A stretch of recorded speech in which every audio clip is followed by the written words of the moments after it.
Hello বন্ধুরা, কেমন আছেন? আশা করি খুব ভালো আছেন। এই যে আমরা কাজ করছি কচু খেতে। এখানে কচু খেতে অনেক আগাছা হয়েছিল। সেই আগাছা এই দাদাভাইটা পরিষ্কার করলো। তারপরে এই যে নালা করতেছে, এখানে পানি দিয়ে আমরা এই কচু ক্ষেতকে ভিজাবো গোটা।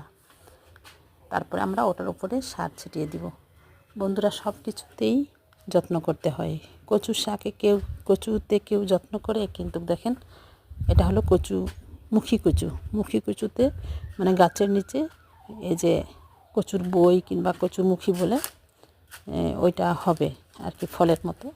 তো সেই জন্য এটা বাজারজাত করা হয় কিংবা বাড়িতে খাওয়াও হবে।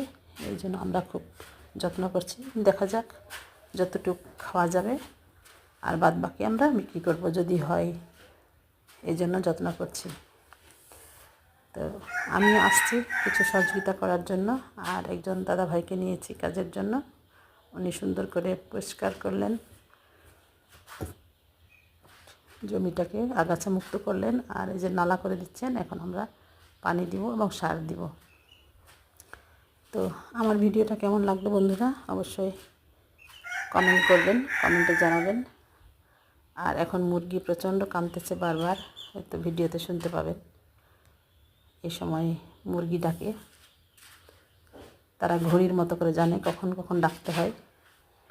তো আমার ভিডিও যদি ভালো লাগে একটু কমেন্ট করবেন এবং ফলো দিয়ে রাখবেন ফেসবুক থেকে, আর ইউটিউব থেকে সাবস্ক্রাইব করবেন।